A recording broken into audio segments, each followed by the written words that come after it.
বাবাটা ছেড়ে যাবার আগের দিন সন্ধেবেলায় একটু বাইরে বেরোলাম মনটা একটু ভালো করতে। এই যে বাবু হেলমেট পরেছে, এরকমভাবে বসতে ইচ্ছা করলো, তাই তিনজনেই আজকে হেলমেট পরেছি।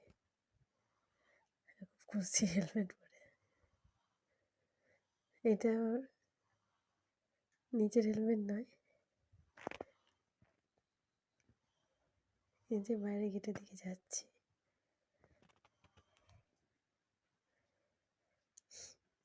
গিয়ে একটু মোমো খেলাম, তারপর বাড়ি ফিরে এলাম।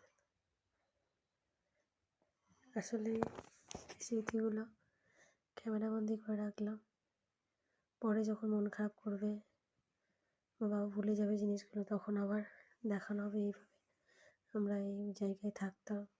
নিজে বাড়ি ফিরে এসে মোবাইল দেখতে লেগেছে, আজ ওকে টাইম দিতে পারিনি। এখন বাজে রাত 12টা। এখন আমি ভয়েস ওভার দিচ্ছি। সবাই ঘুমিয়ে পড়েছে, ওর বাবার কাছেই ঘুমিয়ে পড়েছে। আমি বাসন ধুয়ে সমস্ত কিছু পরিষ্কার করে এসে তারপরে ভিডিওটা এখন ভয়েস ওভার দিচ্ছি। ও বেচারা ক্লান্ত হয়ে ঘুমিয়ে পড়েছে, আর কতক্ষণই বা জেগে থাকবে, গোটা দুপুর ঘুমায়নি। সেই সকাল 8টার সময় উঠেছে, তারপর 3-4 ঘন্টা ধরে প্রায় মোবাইল দেখেই চলেছে। সন্ধ্যে থেকে ভাত খাইয়ে দিয়েছিলাম ওকে, তারপর থেকে সমানে কাজ করে যাচ্ছি। কি আর বলবো, এত পরিশ্রম হচ্ছে এই কদিনে। তার সাথে টেনশন, কোথায় যাব, কোন ঘর, কেমন ঘর, বাড়িওয়ালা কেমন হবে, কত রকমের চিন্তা। শিফটিং মানেই অনেক ঝক্কি। নিচে দেয়ালে সব ছবি এঁকে রেখেছে,